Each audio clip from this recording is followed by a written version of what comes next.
Hello, today I'm going to be speaking with you about trauma versus anxiety and how to know whether a response you're having is just an anxiety response or whether there is some trauma and some unhealed wounds that might be contributing to how you're feeling and the response you're having. Hi, I'm Emma. I am a therapist in Colorado and I worked with feminist, high achieving, perfectionistic women around issues with trauma and anxiety, just like we're talking about today. So if you're experiencing any of that and you're in Colorado or Florida, feel free to reach out. So, okay. So the first thing I want to say about this as a little disclaimer is that we all have trauma.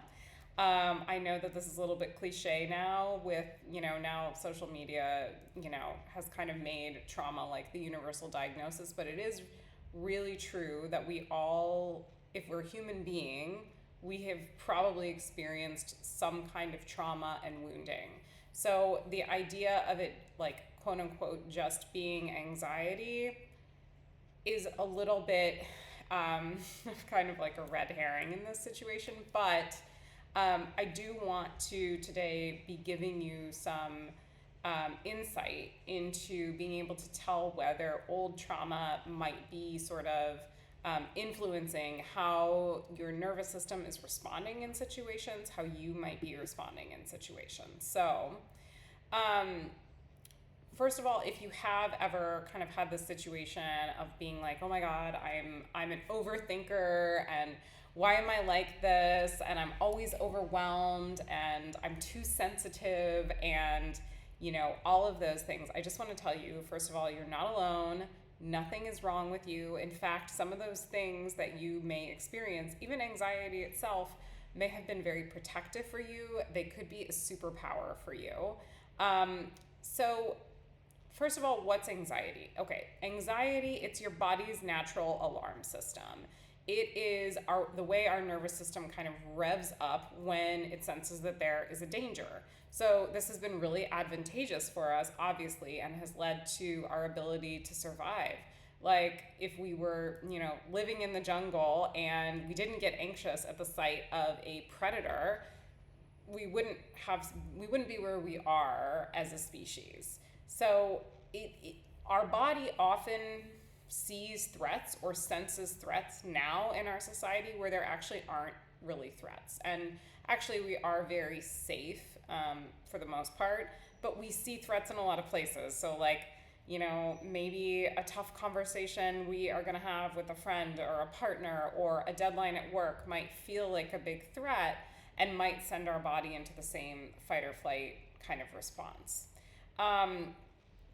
So anxiety in general is sort of like future focused. However, disclaimer again, that doesn't mean it's not informed by trauma, but it's sort of this like future focused thing, where we're thinking about or worried about something that might be happening in the future. We might be having physical symptoms or sensations.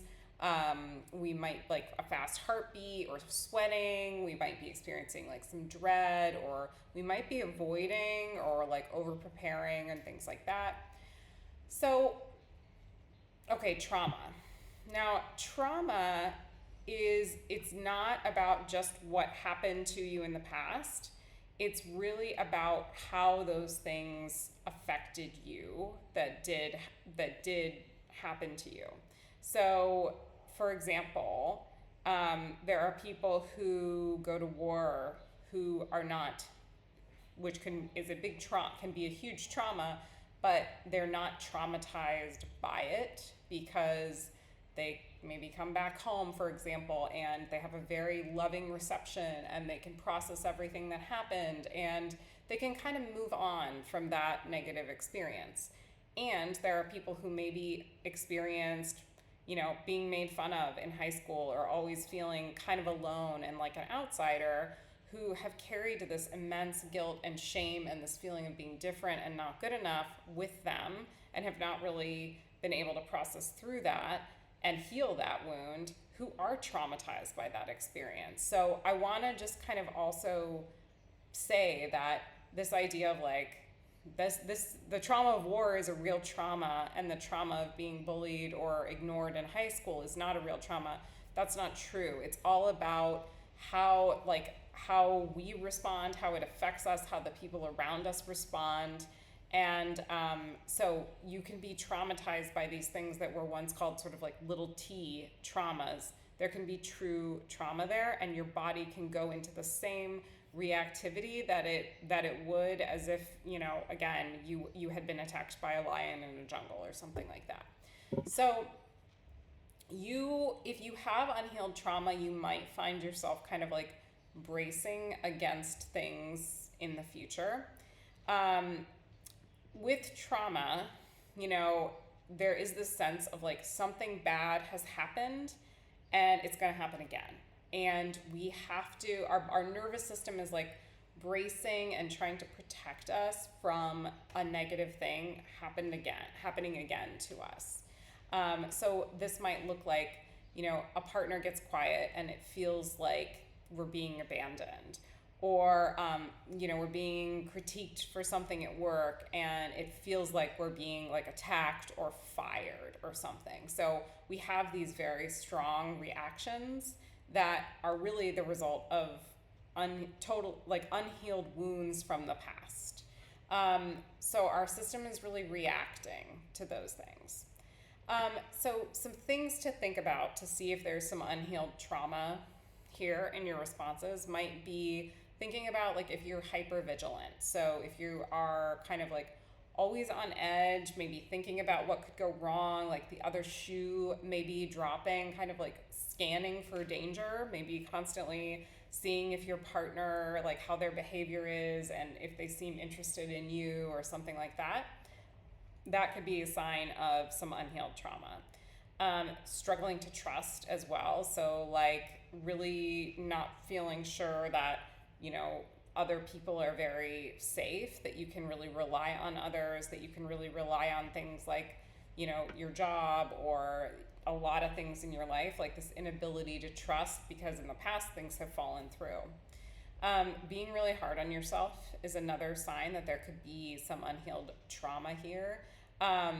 Like having a really, really strong inner critic, because that was probably something that has been really protective for you. And sometimes having a strong inner critic is a thing we do that is safer than believing that that we're powerless in this world, that we're not loved, that we are all on our own. Also notice if your anxiety is feeling like stuck, like it just won't let up no matter how much you kind of maybe talk about it in talk therapy, for example, or take a lot of deep breaths or something like that. Like if it feels stuck in your body, that's a sign there could be trauma here. If you have a fear of like being too much or not enough, and you're constantly really hard on yourself, again, that's kind of along the lines of self-criticism, but that's another way that this might show up. So if you are experiencing some of this stuff, I want to say like you deserve to feel safe in your body, and you can heal from this actually. Like the brain is so soft and malleable, we could cut it with a butter knife. So we can form new patterns. PTSD is a diagnosis that we truly can heal. And it involves really changing the patterns of the brain and storing old memories as long-term memories and letting the brain know, like, that's not happening anymore. You're okay, you're safe. And so EMDR, which is, I talk a lot about that in other videos, is a modality that is amazing for this because it really works on healing trauma in your body. Internal family systems is also awesome for this as well because it's really about understanding these wounded parts, having compassion for them, holding them, helping them understand they're safe now. So you really can heal these deeper wounds and feel this deeper sense of compassion and safety in yourself and not constantly on edge. You still obviously are going to feel triggered at times and feel anxiety at times, but to live with that inner critic feeling calmer, feeling cared for, feeling like it doesn't have to protect you constantly, it can be such a freeing feeling. So so if you are interested in doing this kind of work and you live in Colorado or Florida, reach out, love to chat with you, and thanks for watching.